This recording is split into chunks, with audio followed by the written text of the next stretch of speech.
Welcome to The Authentic Life with KL, the podcast where we throw out the rule book, where we dive in head first to the real and raw, unapologetic journey of living the best life. That includes lots of music. This is your go-to space for empowerment, for deep healing and owning your authenticity like the boss that you are. We're here to break down walls and slay self-doubt. Vibe to the soundtrack of your soul. With every beat and lyric, we'll move through stories that heal and empower. You can live your fullest and most badass life. Welcome to The Authentic Life with KL. This episode of The Authentic Life with KL is brought to you by Break the Silence, a nonprofit created using music as a platform to raise awareness for mental health, suicide prevention, and recovery of all kinds, offering hope and starting the hard conversations to bring communities together. Hey guys, it's Kitty. Today's guest is someone who helps people do the thing that so many of us struggle with, including myself. Author of Say the Thing, helps people communicate clearly and confidently. Specializes in boundaries and complex spaces, which includes family, faith, grief, trauma, identity, and I would say many other situations as well, and teaches practical language, not just theory. These are things that you can use. You can pull it out of your back pocket as well. I'm excited to introduce boundary coach Cami Orange. Thank you for joining me. I am so happy to be here. Thank you for inviting me. Absolutely. So for anyone who doesn't really know who you are you outside of when you're not coaching on boundaries? I am a fat, queer, autistic white woman. I live in Southern Utah. I am a dedicated plant parent. I love my plant babies. They feature heavily in my online content because they mean so much to me. I grew up in like a small cult subset of Mormonism. And then when I left that at 17, I moved over 25 times as an adult. And, I've been homeless and lived in my car and just had all these adventures. And so when I got to a point of stability in 2018 where I could like buy house plants, I still have those same plants now. Like they are very, very precious to me for that reason. And so I happily married to my lovely ADHD husband. And I just love talking to people about everything to do with boundaries. It is one of my interests. And it has to do with, why do we do what we do? Why do we say what we say? And being able to support people, especially people who've been through trauma, who've been through tough things, who might be autistic or ADHD, and they just need a little bit of practical support. It's hard. It is one of the hardest things whenever I'm just talking with the community that I'm in. Everybody is always like, just put a boundary up. And it's a lot harder, I think, or in my experience, but once you do it, it's really empowering, I feel like, as well. I agree. So what brought you to right where you are right now as far as being a boundary coach?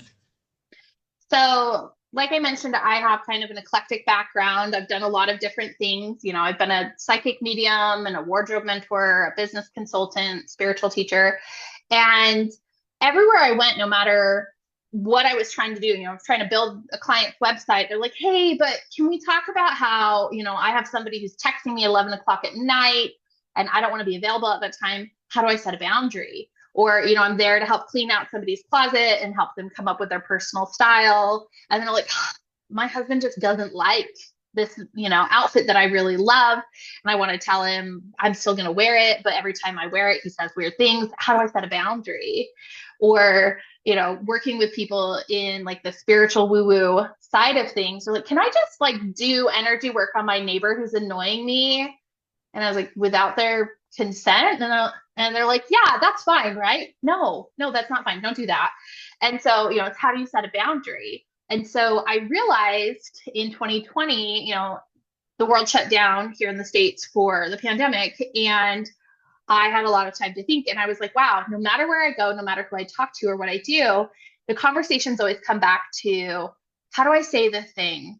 How do I say how I feel and ask for what I want and, release the expectations and defend the vulnerable? And I was like, I think I'm a boundary coach. And so for the last 5 years, that is what I've been doing full-time professionally. And I have, videos online. I sell flashcards. I have a book that got published with Hay House, which I'm very proud of. And I have the opportunity to talk to people like you about boundaries. And I absolutely love it. What a great thing to be able to look at everything you've done, but then see the one familiar thing. Yeah, the thread that went through all the Yeah. pieces.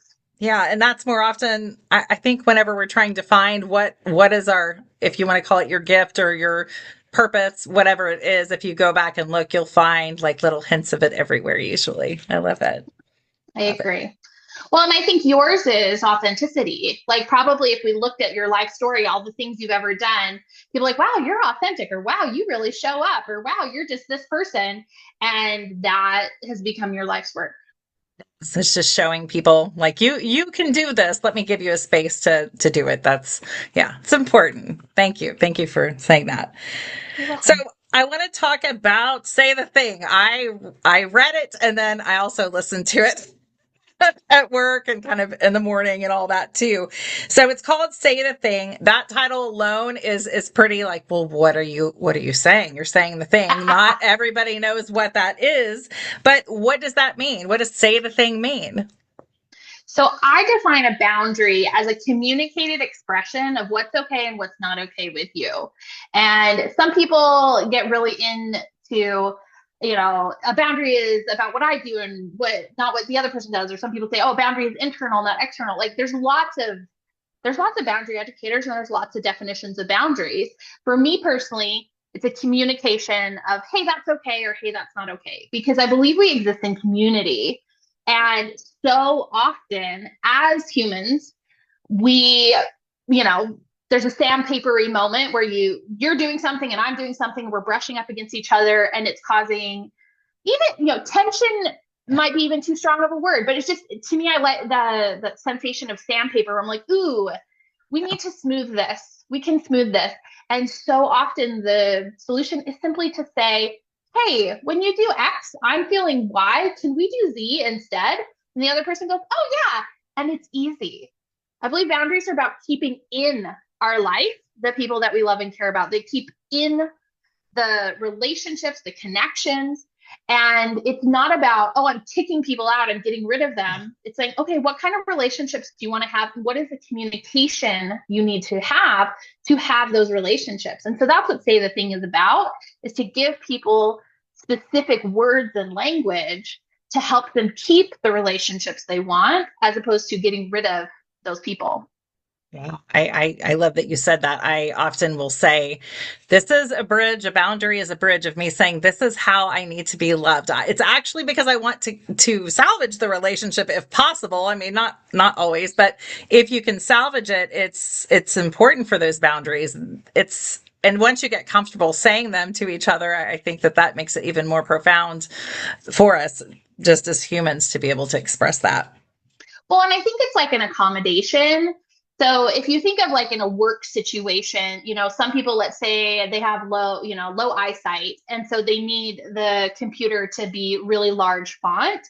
That's okay. That's totally okay. But not everybody needs that. But if somebody does, we can say, hey, this is how we're going to change this for this one person, and this is how we're going to adjust this for everybody else. And I think when people think of boundaries, they think it has to be angry or really intense. And it really can be as no big deal as being like, oh, this person needs the font size bigger. So either A, we find a font size that's bigger enough for them to read, but also works for everybody, or we find an easy way to push a button that switches it back and forth.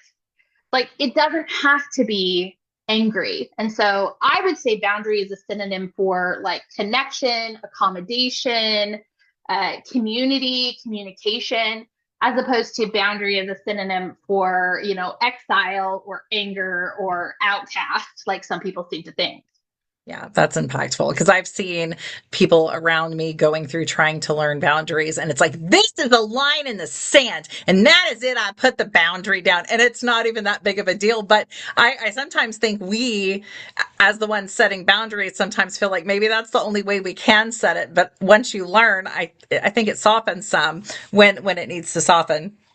Well, and I think that's a good point that if you're brand baby new to setting boundaries, there's usually a lot pent up inside. Oh, yeah. You know, there might be 100 times that somebody stepped on your foot and you didn't say anything. So when you finally get to the moment, you're like, today's the day. They step on my foot one more time, and you're all puffed up, and they step on your foot, and you go, ah! Like it's like a volcano. And it's, but if you set it like they stepped on your foot once, you didn't say anything, step on your foot again, you go, oh, you stepped on my foot. Like it doesn't have to be so intense. But like you said, if you're brand baby new, you might have 100 past times that this person stepped on your foot that's still in there. So it's really hard to just calmly be like, hey, please don't step on my foot. Yeah. Because you're like, how dare you? How can you keep stepping on my foot? Obviously you're stepping on my foot. Why do you keep doing that? Like, and we create all these stories in our head of all the reasons why this horrible person has been stepping on our foot. They might not have known your foot was there. Like straight up. Feel they that. might, yeah. They might not know your foot was there, and they never would have done it if they had known. Or yeah, maybe they're a horrible, malicious person who goes around stepping on people's feet for fun. I don't know. And you won't know until you say something. Yeah. But that pent up energy, I think acknowledging that it exists, and that is often what brings the intensity for people for boundary setting, is it's not even about the other person, it's about yourself. If you kept silent for so long, when you finally give yourself permission to speak, sometimes you want to say all the words from all the times you didn't say anything. Yeah. And that's why the say the thing boundary scripts are helpful, because it creates a container of like, okay, we're not going to say 100 times a foot stepping worth of words. We're just going to say, hey, please don't step on my foot anymore. Or if you step on my foot again, I'm not going to be around you without wearing shoes. Like that's what's happening now. Yeah. Yeah.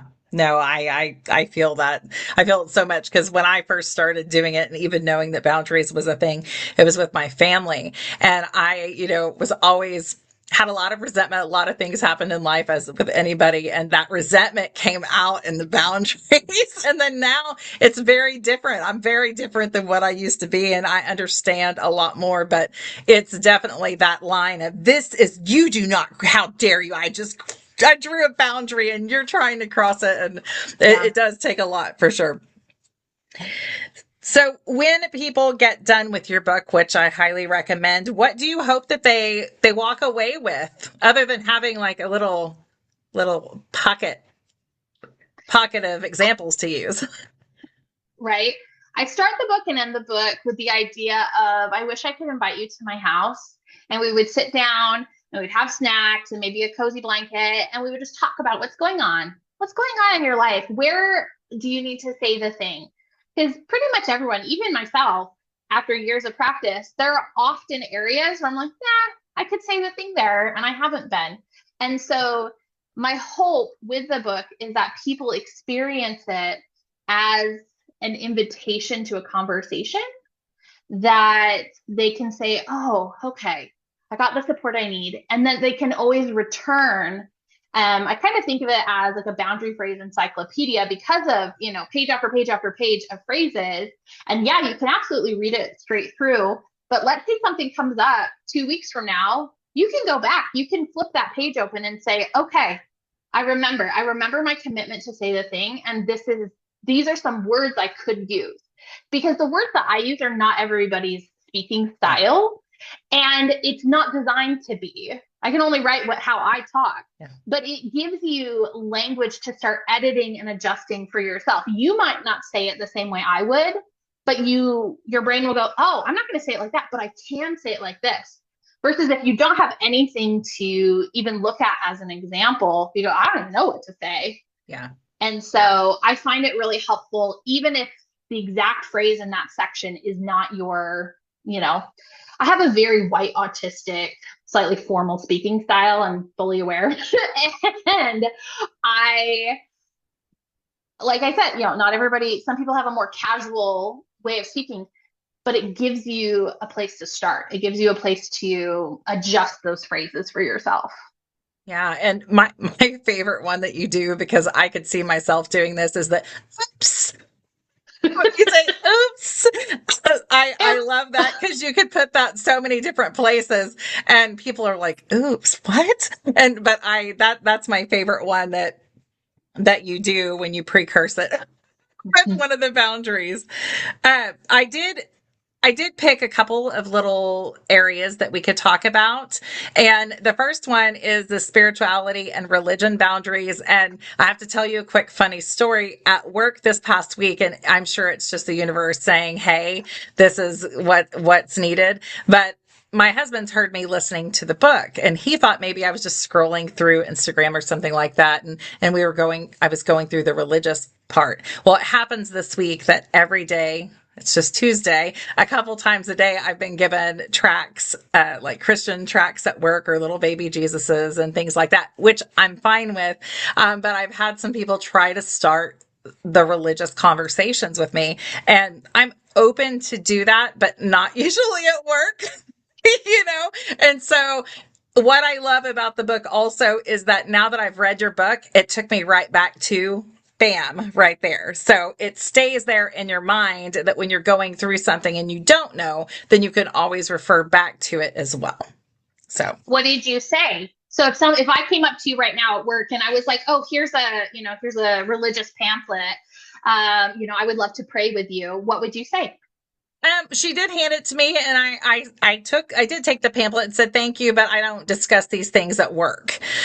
She continued doing it and continued doing it, and I caught myself kind of going back and forth with her because I'm like, I know the Bible. I know the Bible, like I know, but do you read all chapters of the Bible? Do you believe in crystals? Because crystal, it's like I know those different parts, and then I had to back myself up, and I remembered some of the things that were in there. So then it ended up saying, I'm not comfortable continuing to discuss this. And then she stopped and went to my coworkers.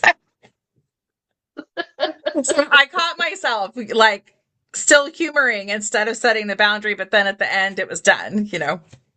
I think you did set a boundary, and the part that you're practicing is what happens next. You said the thing, Yeah. and then she pushed back. And so, may I make a suggestion? Sure, of course. I think in that scenario, because this will happen to you again because of the nature of your work, you need a two-layer boundary phrase. What you say first of, oh, I don't discuss spiritual things at work, that will cover probably 60-70% of people go, oh, okay, and they'll back off. But for that remaining 30-40% of people who are going to push again, it's like, that secondary objection, you say, I really appreciate how much this matters to you. I am not discussing this with you right now. And then you say something to change the subject. Excuse me, I have to go check on a patient, or excuse me, I need to go do this thing, or whatever the case may be. But like plan your exit, because this will happen again. Most people, the first time you say it, like that, the vast majority of people, you say no, they'll back off. But there's always the people who are very determined that what they want in that moment is more important than what you want. And so you do have to be a little bit firmer. Yeah, it was interesting because we were like, we're not going to talk about, well, I'll talk about mine anytime. And so we were like, oh, for goodness sake. And this morning someone came in and brought me one, which is fine. I can, discover a message anywhere. That's where my spirituality lies. And with believing that, the earth is sentient and everything here is I can get a message anywhere. So that's not the part that bothered me, but it was the part that it was just like, I can't do this here. So I appreciate that so much. And why do you feel like boundaries are so needed when people are talking around the spirituality? So, as I mentioned, I grew up in kind of a subset of Mormonism, so not mainstream. And I was taught about spiritual gifts growing up. We went to conferences where people who can see Jesus and have had near-death experiences are speaking. And just, it was very normal to be like, oh, that person has a gift for auras. That person has this gift, that gift. So I experienced the world as if everybody was familiar with these things. Imagine my surprise when I moved out at 17 and went out in the big wide world and people are like, you can what? You have what? What? And I was like, oh. And so I started working as a psychic medium to support myself because I had no other resources. I had no skills. And my specialty is working with people whose family member had died by suicide. And I met a lot of people who have really weird boundaries with the dead, like really weird. The dead are just people. They're still people. Like just because they're dead, they're not granted like omniscience. They don't know everything just because they're dead. And so when people pick up the, metaphorical phone to call the other side and they're like, I'll just talk to anybody. I want advice. I'm going to talk to any dead person I can talk to. It's like, oh, honey, no. Would you just pick up the phone and dial random numbers and take life advice from whoever answered the other line? No, no, you would not. Do not do Yeah. that. That's terrible. Yeah. And so I discovered really quickly, because of people's lack of familiarity with the dead, that they had terrible boundaries with them. I met one woman in particular that it really opened my eyes. I'll always remember her. She said that anytime she meets a dead person when she's out and about living her life, she invites them home with her. And so I got the opportunity to visit her home, and it is chock full of people. Sure. So many people. And I was like, she's like, you don't do that? And I was like, I don't like people in my house. Like, I don't mind if somebody shows up with a message and I need to have a conversation, whatever. Same. But like, I don't want people in my house. To me, they are real. They're real. They're here. And so I'm not just going to invite random strangers to hang out in my house indefinitely. Mm-hmm. That is not my jam. And she was like, oh, I'm lonely. And so I like it. It makes my house feel full after my kids have left. And I was like, okay, yeah. 0 out of 10 will I do that? But if that works for you, great. She also had a lot of weird stuff that happened because she made that choice, but that's the life she wanted to live. So realizing that people had these terrible boundaries with the dead really influenced my opinion, because the religious group that I grew up in, there were not good boundaries. And then as I've gotten older and learned, I've been to conferences where like an energy healing conference where the lady running the conference goes, anybody who wants to do energy work on me, just do it. It's great. And I was like, do you not believe that this is real? Why would you invite random practitioners of all different skill levels to get into your auric field and make changes? Are you joking? That's a horrible idea. I'm not saying don't be open to people doing energy work if that's the thing, but ask consent. And so there's this weirdness with spirituality and religion. Religion obviously is the organized structure of it, but spirituality, specifically what we're discussing, is like, because they believe it's real enough to do something, but they don't think it's real enough to set a boundary, to have a limit, to be like, hey, that's not a safe way to do that. Do not just ask whoever you can connect to on the other side to come through and possess your body. Please don't do that. That's a horrible idea. And so it's been an interesting journey, because that is not my work that I do now. That's not my focus. I retired as a psychic medium, professionally, because at the time I realized I was doing it by donation, and people would give me, I had this couple that their son had passed, and they gave me a large amount of money, and they were very wealthy and they could afford it. But I realized that I didn't want to be accidentally taking advantage of somebody, because grief, I don't know if you know this, Kitty, grief turns your brain into it's almost like temporary Alzheimer's. Like, it shuts down your cognitive centers. And so your decision-making ability goes away. And I was like, ooh, this would be very easy to unintentionally take advantage of somebody in a vulnerable space. Sure. Because they're going to pay me any amount of money to feel comfort, to feel peace. And so I retired from doing that for money and for professionally, because I was like, I'm not willing to accidentally take that risk. And I'm not saying it's not okay to help people talk to people on the other side. Sure. However, I've since that experience met people who do charge like 40 grand. And they're like, yeah, if your family member died by suicide, they're not going to heaven. But if you pay me 40 grand, I will do a ritual and I will ensure that they do. And people sell their houses and they pay for it. And I'm like, we should not take advantage. And so there's lots of spaces within spirituality and energy work and woo-woo where it's like, no, do not do if energy work is real, do not do energy work on people without their permission. Because if you believe in it enough to think that it's a thing, don't do that. Just like I wouldn't be like, hey, I'm going to fill your house with crystals without talking to you first. That would be weird. It's just as real. Yeah. And so the same extends into religion, where people say, oh, because of what I believe, my belief is so strong, it supersedes your beliefs or your boundaries. And they say, I'm going to pray for you. And, I can say, okay, that's their business. Yeah. My personal boundary that I have that has actually ended friendships is I'm not okay with people getting a psychic message or a message from their guides from the other side to tell me what to do without checking with me first. I agree. Yeah. So if they call me up and say, hey, I was talking to my guides this morning and they said you should do X, Y, and Z, I get real real bristly about that because of my childhood and because I watched my mom raise my siblings in such a way where they would say, Mom, should I do X, Y, or Z? And my mom would say, okay, let me pray for you and find out and then tell them the answer. And I watched my siblings grow up not able to make good decisions because somebody always made the decision for them. My mom would check with God. I grew up where if I was sick at school and I called my mom, I said, Mom, I'm sick. I'm throwing up. Will you come get me? She's like, hey, let me pray and see if I should. Call me back in 5.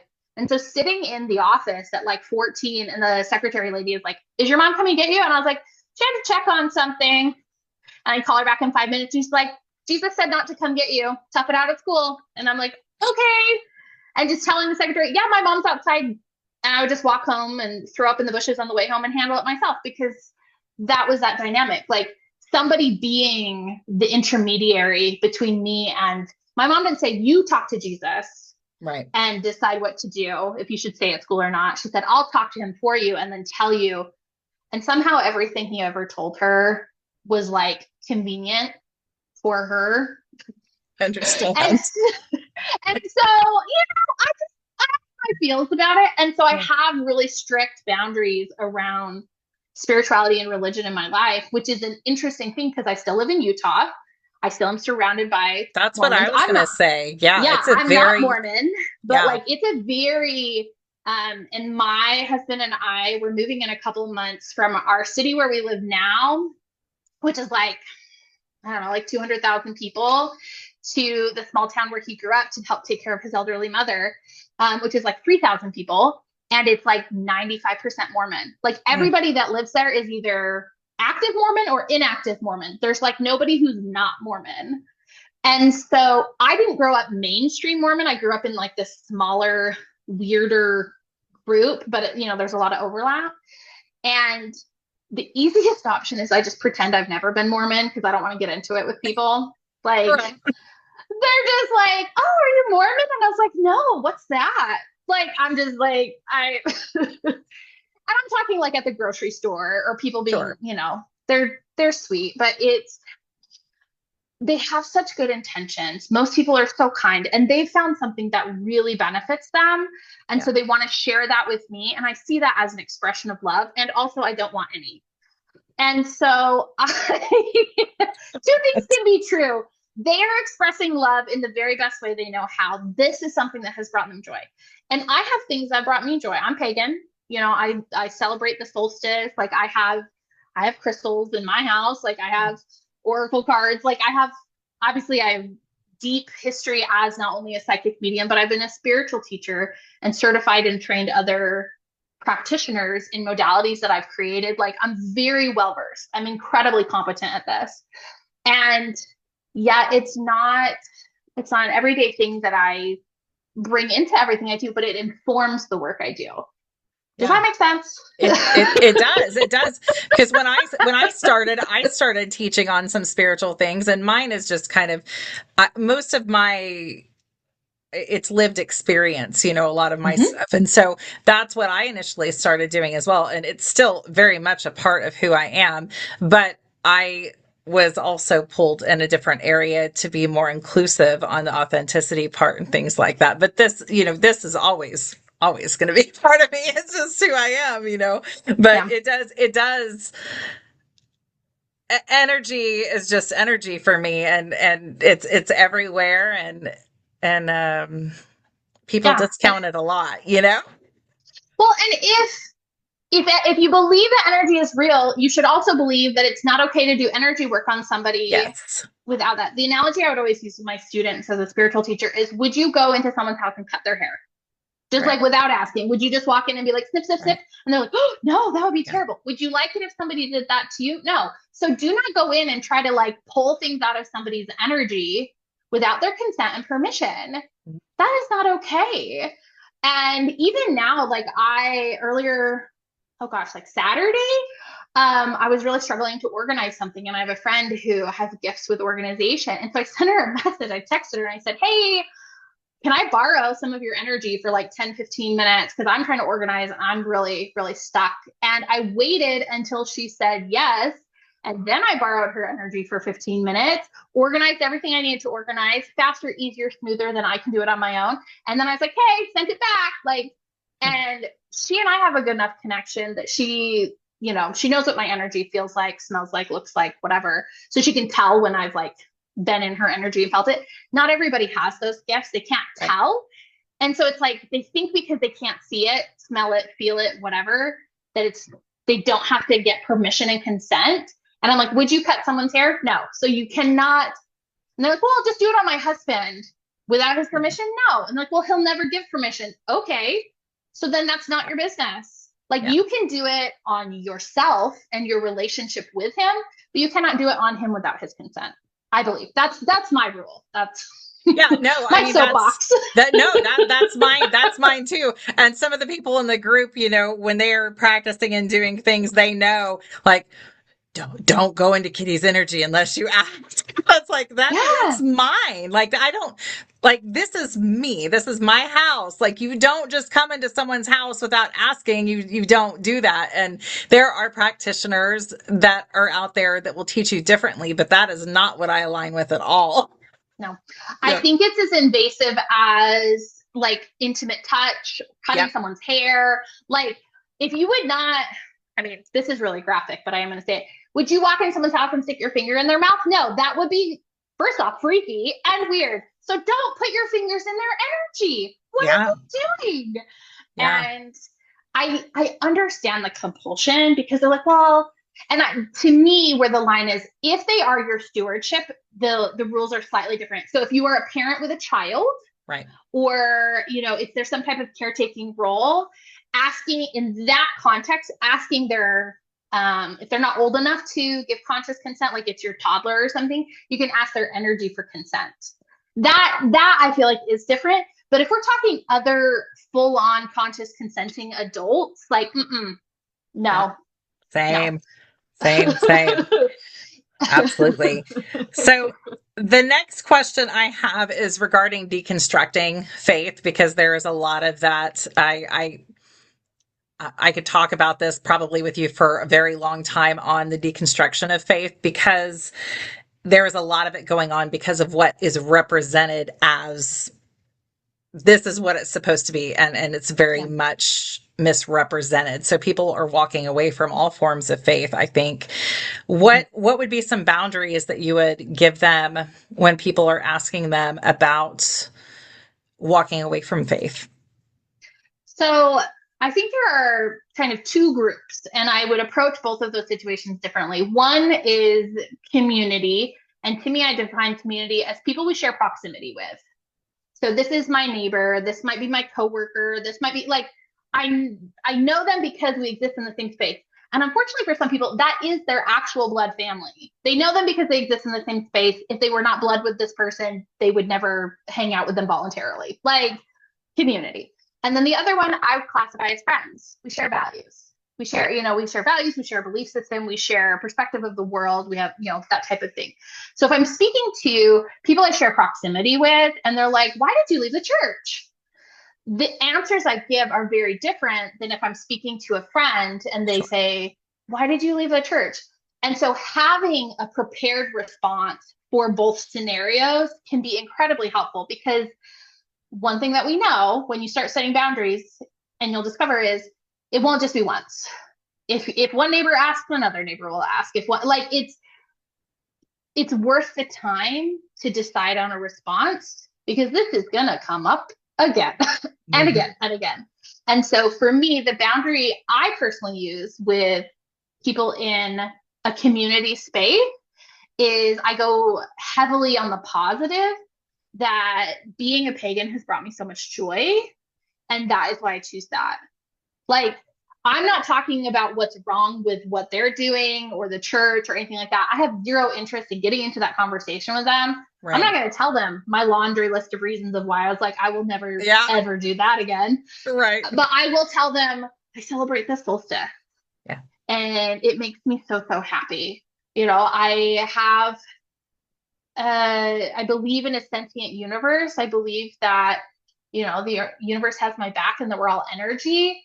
And that is a belief system that allows me to live a happy life. So I kind of go that direction with it. I tell them what I believe. And so they're like, yeah, but why did you leave? Yeah. Because I believe in a sentient universe, because I believe in energy, and this is what makes me happy. Like, that is why I left. That's not a negative thing, because I'm not gonna discuss it with them. Sure. I'm not gonna get into the reasons.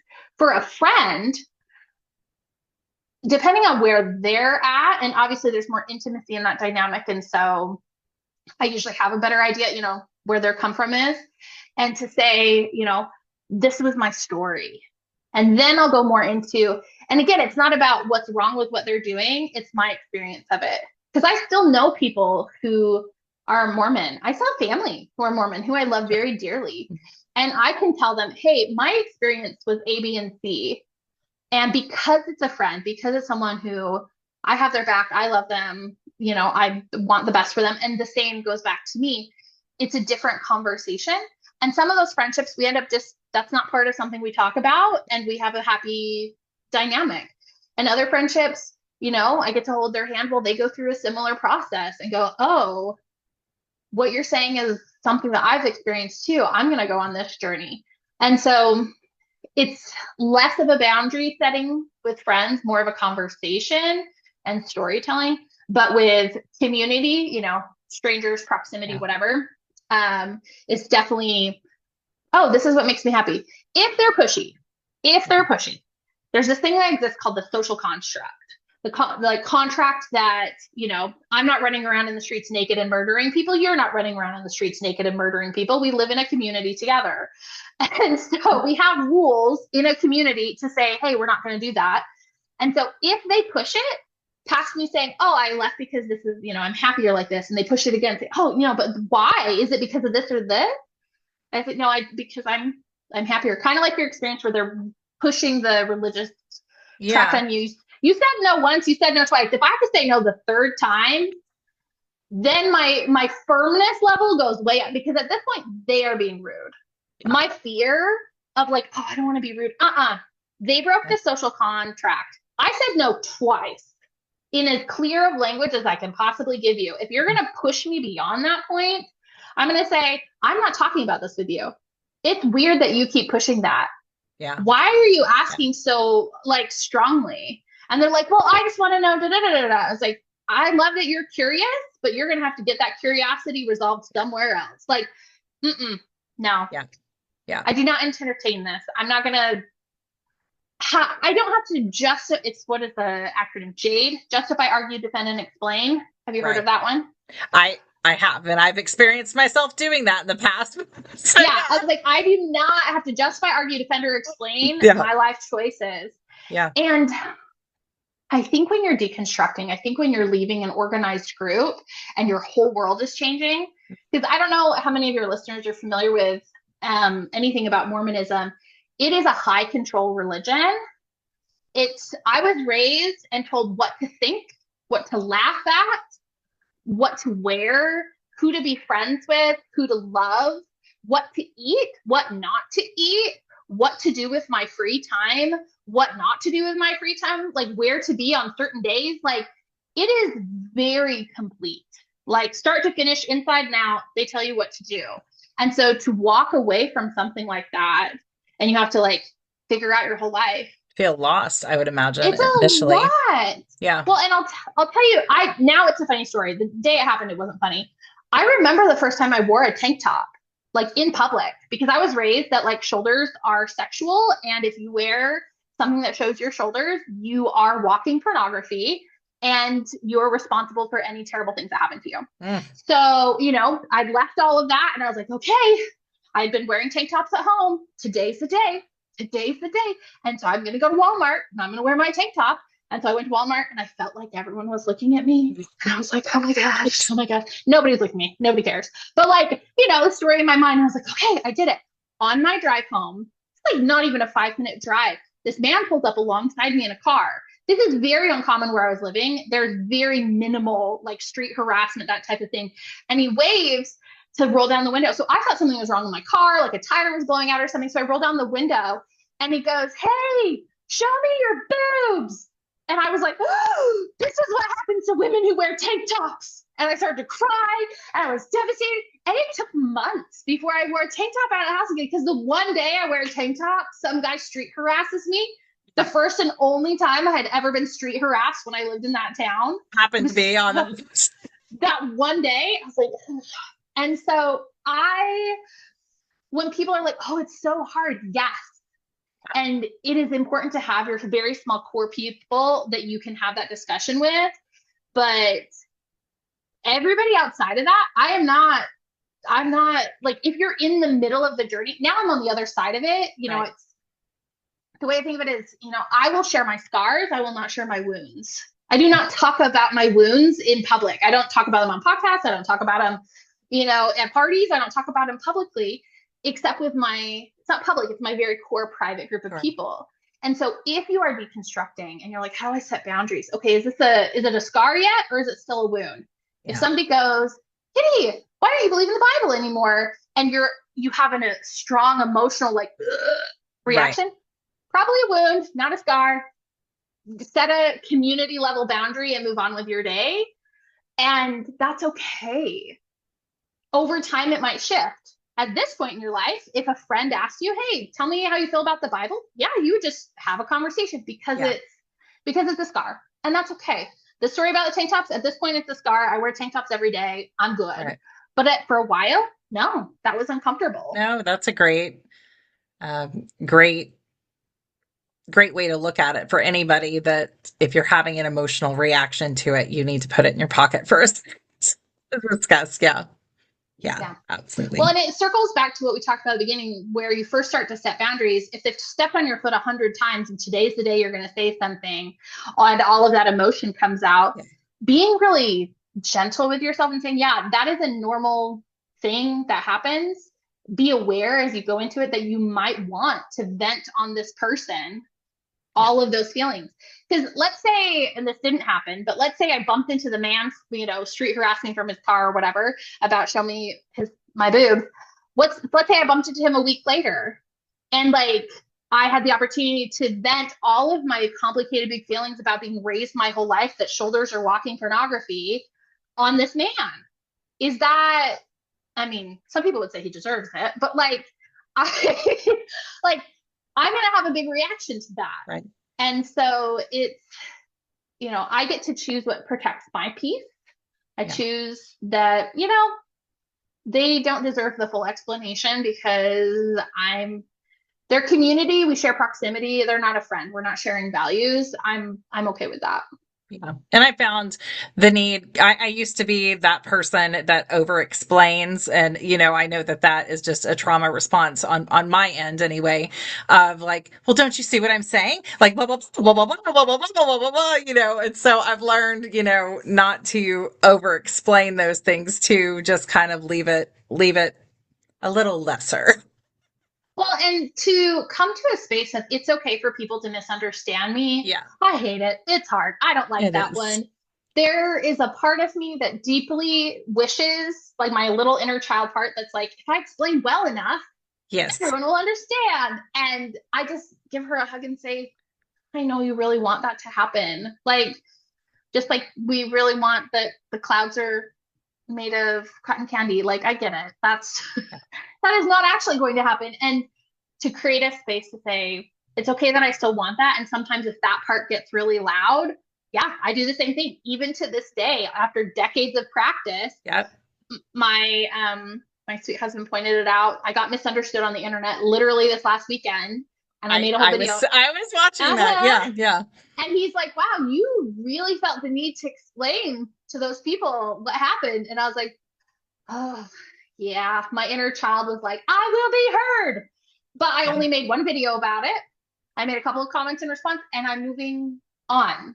I will protect my peace. It's okay. So it's finding that balance. But again, it takes time. It takes practice. And forgiving yourself for the day that you get home, you're like, wow, I definitely over-explained to the lady giving me religious tracts why I do or don't believe in the Bible anymore. That is okay. I caught myself just during that small interaction I had, because I was like, well, don't you think religion makes God small? And then I was like, why am I even saying, like, that's my whole reason, is that like religious, the aspect, I feel like it puts God in a box. And if God, source, universe, whatever, is all powerful, why would you put them in a box, her in a box, them in a box? Why would you do that? And then I was like, what am I doing? This person literally only wants me to hear what they have to say. There's no reason. So the next one I would love to discuss. This one hits home with me. I lost a brother several years ago, and that was kind of the start of a big part of my journey, is boundaries on grief and on trauma. And I know you talked a little bit about the wound versus scar in our conversation just a few minutes ago, but with grief and trauma, there is so much. Tell me a little bit that can help with trauma and with grief. I think that acknowledging that grief, like I said earlier, the research behind it shows that when you are grieving, your cognitive center shut down, your ability to make decisions shuts down. And so giving yourself so much grace of like, hey, I am not in a headspace to have these conversations. And so my suggestion is always to pick one phrase that you can repeat over and over and over again that matches your speaking style, that is comfortable language for you.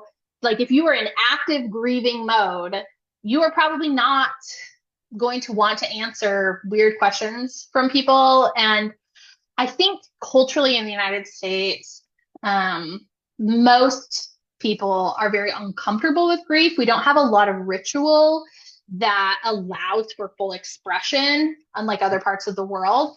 And so we just have all these big feelings and bottle it up and get weird. And then people say weird stuff. And then there's, when I talk about this, I'll be like, if somebody's like, oh, how did he die? If you were the person in that scenario, you can tell the difference between someone be like, oh, what happened? Like they're genuinely asking because they're expressing care and concern for you, versus somebody who's trying to satisfy their morbid curiosity. They want the gossip. They want the salacious detail. Right. Like, what happened? So what happened? I have to share with everyone. Tell me. Mm-hmm. Yeah. And so realizing that is something that people will do is, I think, the most key part of setting boundaries when grieving, when going through trauma, is most of us are not conversant in how to have these conversations, and people will be weird. And so that is my first tenet whenever talking about grief or trauma and boundary settings, is be prepared. People will be weird. People will say the weirdest things. They do. Like, it's bless their hearts. They do. And so finding a way to say, oh, I don't want to talk about that. But my rule of 3 of like, if I say no once, if I say no twice, and the third time, like, I get really firm. With grief, I think it's, 2 strikes. I'm going to say no once. If they're going to push it, I'm going to say whatever I want to say. Like, oh, you opened the faucet? Okay. Like, guess who gets trapped in a conversation now where I'm going to say anything that I want to say because they're the one that pushed. Like, they opened the faucet. If you want to stand there in the grocery store for 10 minutes and tell them every single sad feeling you're having about your dead brother, that is now what's happening. They started it. No, so you obviously don't do that to begin with, but like it's not to punish them, but it's like with grief, like you are the center of the comfort circle. So like, let's say your brother died. We comfort in, we dump out. And so if it's your person that died, you are at the center. You get to share whatever you want to share. And then the next layer out, if they're like, oh, let's say your best friend is like, I'm having a hard time that Kitty's brother died. I'm having feelings. It's not appropriate for your best friend to turn to you to go into the circle and say, hey, I'm having a hard time that your brother died. They need to find comfort, like go out. And it goes in layers. And so to set a boundary around grief, number 1, people will be weird. And number 2, often people are weird in a way that they're making their feelings about what happened your business to solve, your responsibility to solve. That resonates with me. Yeah. Your brother died, brought up their own feelings about whatever. And I see this a lot. My husband's father passed away from cancer. If that ever is mentioned, there is a small percentage of people who they will launch into the most horrific cancer-related story about their person that died with no prompting. because they go, oh, death, cancer, like that's what comes to mind for them. Yeah. And my husband hates it. It's uncomfortable and weird. But like grief and trauma and death, people are weird. And so at this point, he's just like, yeah, cancer. Like, and that's just kind of he's a little bit more, he's better with like keeping him, he doesn't justify, argue, defend, or explain. That's what I'm trying to say. Yeah. He's just like, Well, yeah. and do you think that people, I mean, I'm sure that in some way that they're thinking like, oh, you're the same. We have something in common. Like we're, a lot of times I feel like we'll say things and then afterwards we're like, why did I just say that? But usually Yeah. it's like to try to connect in some way. And Yeah. yeah, people are weird on stuff because you do catch that. And I love that you said that, when it happens to you, you're the center of that. That's you. But you do find, especially if you're I don't know if you're this person, I am this person, like I'm the one people go to for stuff like that. So then it's like, no, I'm struggling. Like I need you to go away and go talk to somebody else. But I've Yeah. always been that person. So to be able to have those boundaries is really important, especially if you're the go-to person. I feel like that, and Yeah. that just comes, I think, maybe with growth and keeping yourself safe, Yeah. and that nervous system regulation. Well, and I think that how do I say this kindly?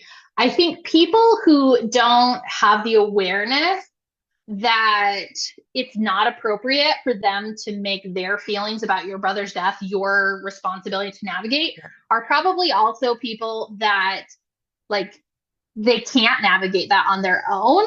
And so I am more likely to set a boundary quickly with them because they're showing me that they have a lack of skill in this area. That doesn't make them a bad person. They can be some of the most lovely people, but they have a lack of skill in emotional communication or regulation. And so I am way fast to say, oh, I am not the right person for you to share that with. Like, I get that you're having big feelings about so and so's death. I need you to talk to this person, or this person, but I can't listen to that today. I don't have space for that today. Yeah. And I've shared that publicly, and people be like, oh, so you're mean? You're just mean to them? And I'm like, okay, I'm not saying in every scenario. I'm saying if your brother died and your friend is having feelings about it, yeah, it's okay to tell your friend, I know it's rough that he died. Please, like, I'm not the person who can hold space for your sadness. Like, it's my brother. Like, it's your brother. Yeah, I know. And I'll often talk about how, and I won't say it's really the villain, but sometimes you do feel like the villain when you're making boundaries because you've done something a certain way for so long, especially in families and things like that. You've done things a certain way, and then you draw a boundary, and they're like, "Oh, well, you're just a bitch," blah, blah, blah, blah, or whatever. But I do think that you have to be prepared to have some pushback if you haven't done it before. That's probably, in my experience, that's been normal. The quote that I really like for this is when you stop being a people pleaser, the people will stop being pleased. When Very you much. stop being a people pleaser, the people will stop being pleased. Because sometimes people are like, I'm gonna set a boundary. I'm gonna say the thing. I'm gonna no longer do this. And then like everybody's mad at me. Yes. That is an expected consequence of what's happening. And everybody will reshuffle and it will work out. They will choose in or choose out of the new dynamic, but that's okay. I kind of picture it like if we're exchanging clothes, like everybody brought what they outgrew, we threw it in a pile and we picked some things out and, some stuff is left at the end. That's okay. Like it doesn't have to be aggressive and mean, but there is a shuffling. There is almost a chaos that occurs when one person says, I will no longer do this. I am now going to do that. Everybody else has to go, oh, we were a puzzle that fit together in this way. We don't fit together this way anymore. What pieces are going to be left behind? You'll be okay doing it. You can sit there and be like, just sit with it. Like let it fall where it's going to fall once you fall into that doing it. Do you feel like trauma impacts our ability to set boundaries? I know it impacts our ability to do a lot of things, but do you think that it does change that a little bit? I think that people who grow up in families that have well boundaried language and communication very rarely have trauma. So, in my experience, if you are someone who is learning boundaries, it's probably because you had a childhood where there weren't boundaries or you didn't learn boundaries, which means you most likely had a childhood where something happened. You know, physical, mental, emotional, spiritual, whatever. Like, and that doesn't always have to rise to the level of capital T trauma, but there are lowercase t traumas that happen. And so most of the people that I attract, most of the people that I work with, they have been through something, sometimes several somethings, but like it's almost a, how do I say this? Many years ago, I was a receptionist at a electrical, plumbing, heating, and air conditioning company, and the techs would always come in and be like, oh, homeowners are so stupid. Homeowners are so stupid. They call us for the stupidest things. And one day, one of the techs was like, you know that the homeowners who like went down to the hardware store, got the supplies and fixed it themselves, didn't call us, right? Like, if the homeowner has a skill to fix it, they didn't call the electrician. They fixed it themselves. And so you're having a pool. It's like a sample, what's that called? Sample bias, where it's like your whole pool of people, like, yes, every homeowner who calls you cannot fix it themselves. That's why they called us. And so the same thing happens with boundaries. If you have boundaries, you're not learning boundary education. You're not listening to a boundary podcast. You're not reading a boundary book. You're not following boundary coaches on social media. So most likely you have had trauma. Yeah. And the same thing goes with if you're experiencing a life where the people around you also have poor boundaries, they probably also have trauma. And so I think having that awareness that if you live a well-boundaried life, like at this season of my life, I have phenomenal boundaries. Everyone I am surrounded by has phenomenal boundaries, and they come from one of two groups. A, they grew up in a well-boundaried home, or B, they went through something and they learned boundaries. I don't have a lot of people in my life besides like clients and students who don't have good boundaries in my personal life. And so if you're a person trying to learn boundaries and you don't have any and nobody else around you has any, that's really hard, because how do you learn to speak a language that nobody around you speaks? And boundaries is a language. And so you got to surround yourself, you know, through things like this, books, podcasts, social media, with people who speak that boundary language so you can learn that. But it's so different from whatever was the norm, where the biggest, scariest, angriest person in the room gets to set the limits and nobody else gets to say no. That's a lot to unpack and resolve. And so if you're trying to learn boundaries and your experience is, wow, this is hard. Okay, it might be hard because it's new, but it also might be hard because you're trying to set boundaries with a whole group of people who also don't have boundaries. Yeah. If you have bad boundaries, you're probably surrounded by people with bad boundaries. I don't meet a lot of people that there's a lot of crossover, you know? Yeah.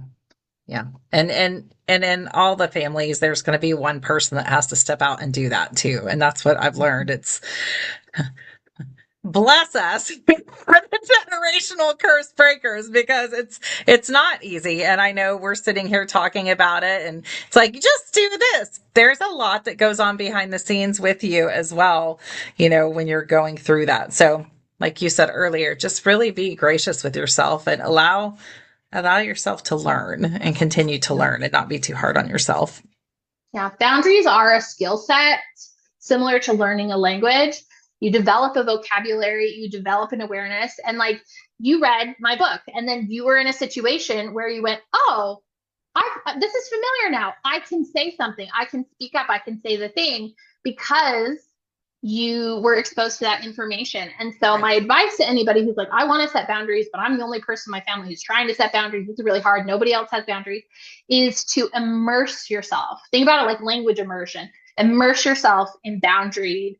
You know, there's so many things that will help it become a standard vocabulary, and it dramatically changes your quality of life because it's better to have boundaries. I know it's hard when you're learning, but now at this point, like I was chatting with my husband last night and I said, hey, do you have the headspace to talk to me about my business right now? I'm, you know, making some choices. He's like, really? I'm really tired. Can we talk about it tomorrow? And I was like, yeah. And if we didn't have good boundaries, I wouldn't have asked. B, I would have just been like, babe, business. And he's like, it's 11:30. I'm trying to sleep. I don't want to talk about the quarter 3 projections right now. Like, this is like, and then he would have resented me. And then maybe he would have been grumpy today when he got home from work. And I've been like, why is he grumpy? Like, and it would have snowballed into a whole thing. And instead I just said, hey, is this something you have space for? And he said, no, it's not. And then we didn't. Yeah. And I think that smoothness, that ease is hard to imagine if you don't come from a family that communicates like that. But once you get on that side, yeah, gosh, it's so easy. Like, I have a friend that we're setting up a lunch date in 2 weeks, and she's going through some stuff with her chronic illness. And I said, hey, let's plan this. If you need to cancel, you can. And she's like, great, I will. And like, no resentment. No, like, there's no harm. We're just, it's so much easier. So whatever people, it's so hard to do boundaries for a season, for a short season. If you persist and then you gain fluency, your life shifts and it's not hard anymore. Yeah, it takes off that heavy energy. And you've said resentment a couple times, and myself too. It's when you have those expectations of how things are going to go, and there's that resentment. If you can get rid of like the heaviness on your shoulders, it's life changing on it. It really is. Let's see. I was going to go through just a couple more things here. I have it called as lightning round, but is a boundary selfish? No. What is the most common boundary myth? That boundaries are selfish. That's true. The boundaries are that to set a boundary, you have to be a jerk. You have to be like big, loud, angry. Like, it has to be like the line in the sand, like, kind of vibe. And it's not. It's very rarely that. What's one phrase everyone should memorize as far as boundaries? That's not going to work for me. What else can we do? Like that. What's harder, saying it or enforcing it? Most people struggle with saying it, honestly. They would rather walk away. Like, instead of saying it, they'll just like be silent and deal with it, or then like end the relationship, avoid that person or whatever, which can have a component of it. That's why I say enforcing it. Saying it really scares people. And that's why I wrote a book, A Boundary Phrase is to say, because people are like, okay, I want to say it. I'm so terrified. What do I say? And I'm like, here are hundreds of options for you. Very much, very much. Finish the sentence. A boundary is not hard. What do you think? If you answer that, what would you say, Kitty? A boundary is not what? A boundary is not...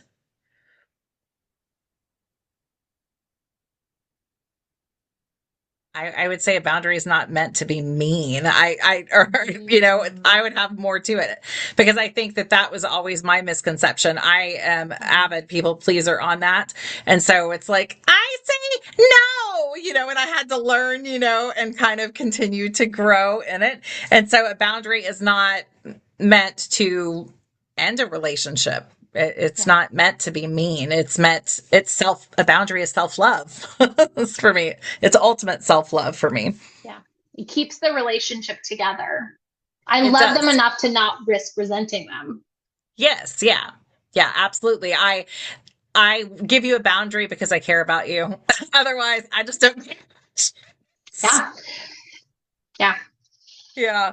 So, if someone was just starting in the very beginning of saying the thing, what are a few words of advice that you could give them?